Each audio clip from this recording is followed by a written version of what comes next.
Hello dear, आज आपके लिए कुछ इम्पोर्टेंट पॉइंट्स लेकर आया हूँ जो एग्जाम ऑफ व्यू से इम्पोर्टेंट हो सकते हैं। ठीक है। जैसे अंतर्राष्ट्रीय न्यायालय, इसका हम लोगों को ज़्यादातर पता है कि इसका मुख्यालय कहाँ है। बाकी जो इसके बारे में जानकारी है वो भी आज बताएंगे। इसका मुख्यालय हेग नीदरलैंड में है। अंतर्राष्ट्रीय न्यायालय का जो मुख्यालय है हेग नीदरलैंड में है। ठीक है। इसकी जो स्थापना हुई थी ये हुई थी 3 अप्रैल 1946। ठीक है।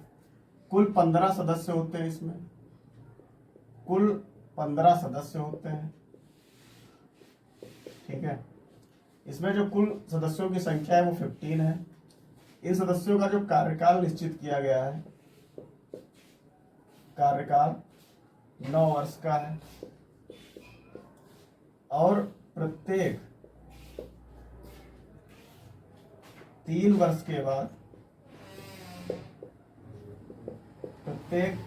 के बाद 5 सदस्य जो है अवकाश ग्रहण करते हैं। अवकाश ग्रहण करते हैं। ठीक है। और ये जो अंतरराष्ट्रीय न्यायालय है इसमें 2 भाषाएं यूज की जाती हैं, 2 भाषाओं का प्रयोग किया जाता है। 2 भाषाओं का प्रयोग किया जाता है। वो कौन कौन सी है? एक तो फ्रेंच और दूसरी भाषा है इंग्लिश। 2 ही भाषाओं का इसमें यूज किया जाता है। ठीक है। तो अंतरराष्ट्रीय न्यायालय से संबंधित जितने भी क्वेश्चन बन सकते थे वो सब मैंने बता दिया। इसका मुख्यालय जो है हेग नीदरलैंड में है। स्थापना इसकी 3 अप्रैल 1946 को हुई थी। कुल 15 सदस्य होते हैं इसमें और इन सदस्यों का जो कार्यकाल होता है वो 9 वर्ष होता है। प्रत्येक 3 वर्ष के बाद 5 सदस्य अवकाश ग्रहण करते हैं। ठीक है। और इसमें 2 भाषाओं का यूज होता है, एक तो फ्रेंच दूसरी इंग्लिश। ठीक है। ये हो गया हमारा अंतरराष्ट्रीय न्यायालय। पिन कोड की बात करते हैं कि इससे कौन कौन किस टाइप से क्वेश्चन पूछे जा सकते हैं। पिन कोड का जो पहला अंक होता है, पहला अंक जो होता है पिन कोड का पहला अंक, पिन कोड का जो पहला अंक है ये क्षेत्र को निर्धारित करता है, क्षेत्र निर्धारित करता है, क्षेत्र निर्धारण का सूचक है, क्षेत्र निर्धारण का सूचक। ठीक है। पिन कोड का जो पहला अंक जो होता है वो क्षेत्र निर्धारण का सूचक होता है। अंतिम 3 अंक जो होते हैं, अंतिम 3 अंक,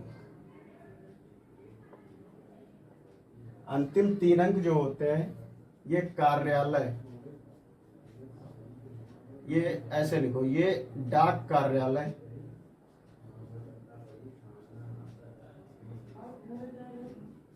ये डाक कार्यालय, वितरण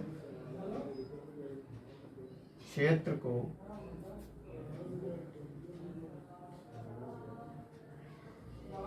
निर्धारित। ठीक है। अंतिम 3 अंक जो होते हैं ये डाक कार्यालय वितरण क्षेत्र को निर्धारित करते हैं।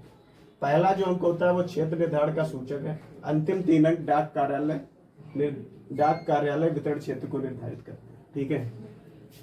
कुछ महत्वपूर्ण जल संधियां जो एग्जाम ऑफ व्यू से इंपॉर्टेंट हो सकती है। बेरिंग जल संधि क्या करती है? बेरिंग जल संधि का क्या काम है? ये किसको किसको जोड़ती है और किसको किसको अलग करती है? बेरिंग जल संधि जो है ये आर्कटिक सागर,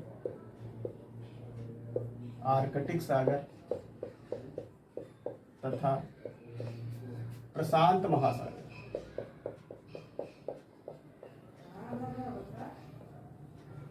आर्कटिक सागर तथा प्रशांत महासागर को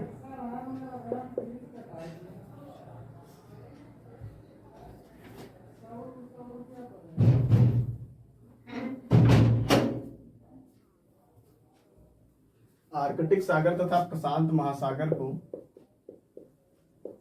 जोड़ती है। बेरिंग जल संधि जो है आर्कटिक सागर और प्रशांत महासागर को जोड़ती है। ठीक है, और एशिया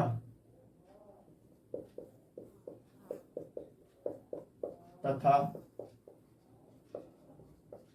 उत्तरी अमेरिका को अलग करती है। एशिया तथा उत्तरी अमेरिका को अलग करती है, ठीक है। ये बेरिंग जल संधि है। आर्कटिक सागर और प्रशांत महासागर को जोड़ती है, एशिया और उत्तरी अमेरिका को अलग करती है। सुसीमा जल संधि, ये किसको किसको जोड़ती है?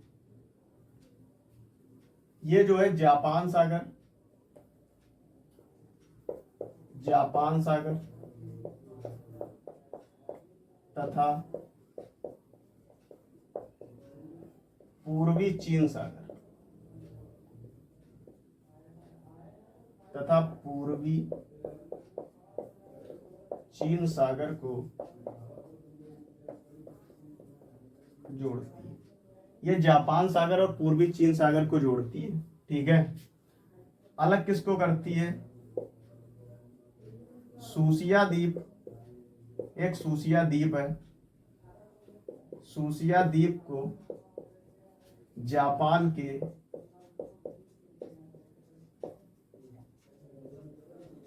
मुख्य द्वीपों से अलग करती है, मुख्य द्वीपों से अलग करती है, ठीक है। डोबर जल संधि, ये क्या करती है? उत्तरी कोरिया तथा इंग्लिश चैनल को जोड़ती है।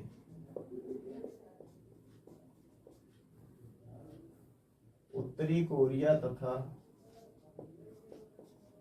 इंग्लिश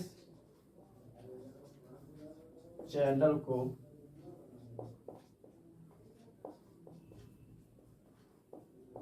ये उत्तरी कोरिया तथा इंग्लिश चैनल को जोड़ती है, ठीक है। और फ्रांस तथा ब्रिटेन को अलग करती है, फ्रांस तथा ब्रिटेन को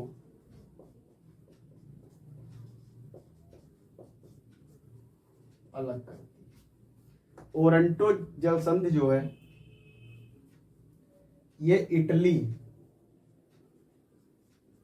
तथा अल्बानिया, ये इटली और अल्बानिया को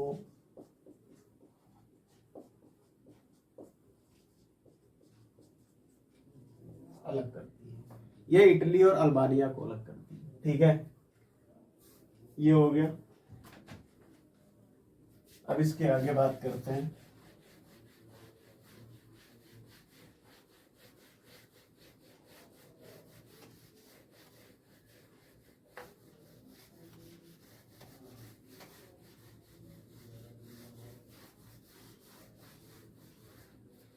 अब कुछ इकोनॉमिक्स के क्वेश्चन की बात करते हैं, जैसे जीडीपी क्या होता है, एनडीपी क्या होता है, जीएनपी क्या होता है, एनपी क्या होता है। देखो जीडीपी क्या होती है, एक्चुअली अगर हम बात करें जीडीपी की, ठीक है, जीडीपी क्या है? जीडीपी क्या होती है? ग्रॉस डोमेस्टिक प्रोडक्ट, सकल घरेलू उत्पाद। जीडीपी क्या होती है? जीडीपी एक्चुअली वो उसको हम लोग बोलते हैं कि किसी भी देश में, अगर हम किसी भी देश में एक वित्तीय वर्ष में जितनी भी उत्पादित वस्तुओं का बाजार मूल्य होता है वो जीडीपी कहलाता है, ठीक है। किसी वित्तीय वर्ष में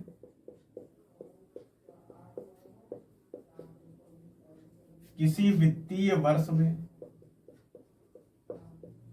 देश की सीमा के भीतर, किसी वित्तीय वर्ष में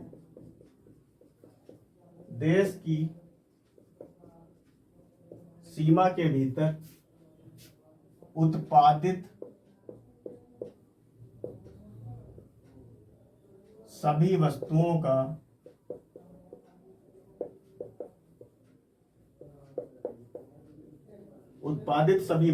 का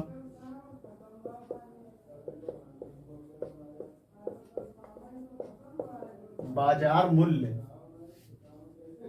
जीडीपी कहलाती है, जीडीपी कहलाती है, ये होती है जीडीपी।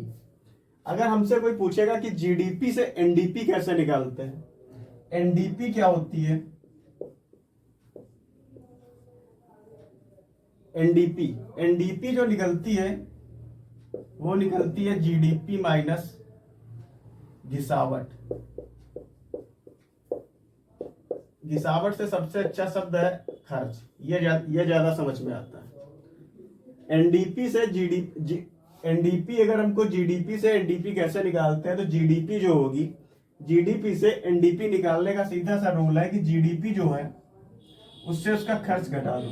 जैसे जैसे किसी स्कूल में मान लो आप 90 बच्चों ने प्रवेश लिया, ठीक है, किसी स्कूल में 90 बच्चों ने प्रवेश लिया और उनकी जो मंथली फीस रखी गई है वो 500 रुपए रखी गई है, ठीक है। तो अगर हम जीडीपी की बात करें कि जीडीपी कितनी हुई, तो क्या होगा 90 इंटू 500, 45,000। ये क्या है, ये जीडीपी है। ये एक स्कूल में 90 बच्चों ने प्रवेश लिया है, 90 बच्चे हैं और ये 500 फीस है, ठीक है। अब हमसे जीडीपी कोई पूछेगा तो बच्चे कितने हैं, 90 हैं, 500 फीस है, 45,000 इसकी जीडीपी आई है। हमसे कोई पूछेगा कि एनडीपी कितना है इसका, एनडीपी क्या करेंगे, अब ये 45,000 बच्चे, 45,000 फीस तो आ गई स्कूल में, अब इन बच्चों को पढ़ाने का खर्च कितना होगा वो हम खर्च निकालेंगे। टेबल का खर्च है, टीचर का खर्च है, जो भी टीचर पढ़ाएगा उसको भी तो वेतन दिया जाएगा, या ठीक है, लाइट का बिल है, ये सब खर्चे निकालने के बाद जो बचेगा वो बचेगा एनडीपी। तो एनडीपी क्या है, जीडीपी से अगर उसका खर्च निकाल दिया जाए, ठीक है, खर्च, ये जीडीपी है, जीडीपी से अब स्कूल ने इस पे खर्च कितना कर रहा है, 90 बच्चों को पढ़ाने के लिए उस स्कूल का खर्चा कितना हो रहा है, वो खर्चा यहां से घटा दिया जाए जीडीपी से, तो एनडीपी मिलेगा, ठीक है। ये हो गया हमारा एनडीपी, ठीक है। हमने बात कर ली जीडीपी क्या होती है, एनडीपी क्या होती है। और कुछ इकोनॉमिक्स के इंपॉर्टेंट क्वेश्चंस हैं, उन पर भी बात करते हैं, जो एग्जाम आप से इंपॉर्टेंट हो सकते हैं। देखो, ये जो योजना आयोग, इकोनॉमिक्स के ही क्वेश्चन है, योजना आयोग, ठीक है। योजना आयोग, इसकी जो स्थापना हुई थी 1950 में स्थापना हुई थी, ठीक है। योजना आयोग का जो अध्यक्ष होता है वो हमेशा पीएम होता है। अध्यक्ष इसका कौन होता है, पीएम, ठीक है। अध्यक्ष पीएम होता है हमेशा। 1950 में इसकी स्थापना हुई थी, ठीक है। पहले इसके उपाध्यक्ष जो बने थे, ठीक है, इसके जो पहले उपाध्यक्ष थे वो थे गुलजारी लाल नंदा,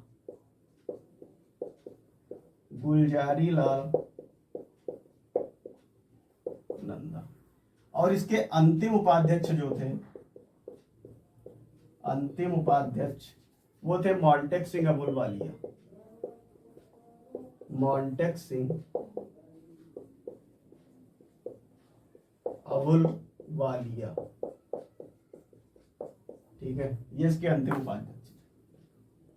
अब जो संस्था कार्यरत है वो योजना आयोग के स्थान पर आ गया है। कौन सी, योजना आयोग के स्थान पर 2015 में स्थापना हुई है नीति आयोग, नीति आयोग, ठीक है। 2015 में इसके स्थान पर आ गया है नीति आयोग। नीति आयोग का अध्यक्ष कौन होता है, पीएम होता है, ठीक है। ये संस्था कार्यरत है इसके स्थान पर। तो योजना आयोग की स्थापना 1950 में हुई थी, अध्यक्ष पीएम होता है। इस समय कौन है, इस समय नीति आयोग का अध्यक्ष कौन है, नरेंद्र मोदी जी, क्योंकि वो क्या है, वर्तमान पीएम है, ठीक है। तो पीएम इसका अध्यक्ष होता है। और एक आयोग है, बात करते हैं उसकी, वित्त आयोग। वित्त आयोग की बात करते हैं हम लोग।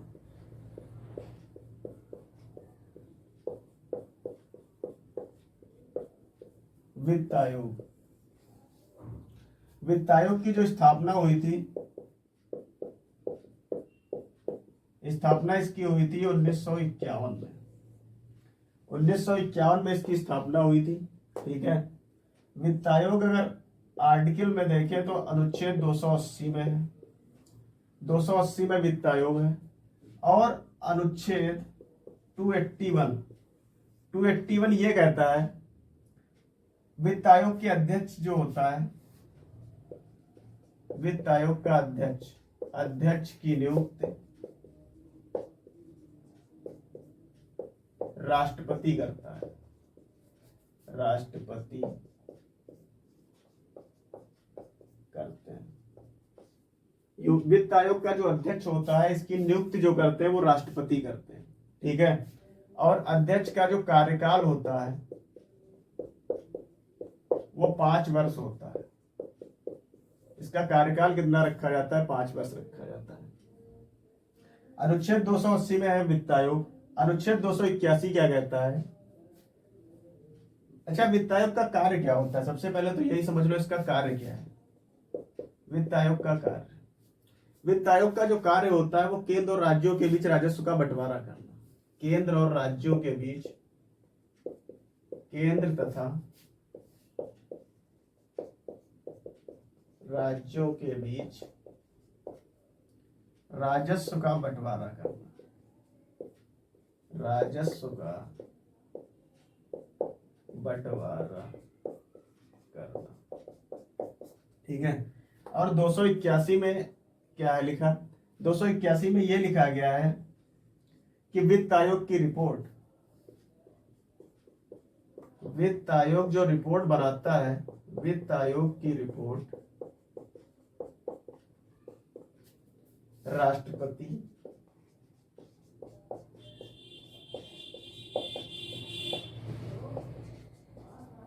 संसद में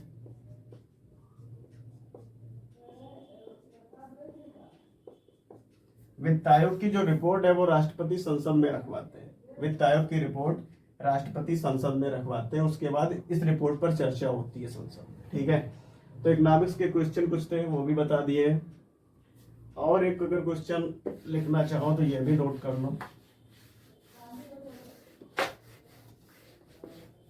देखो 1806 सबसे पहले जो बैंक थी वो 1806 में bank of Calcutta, bank of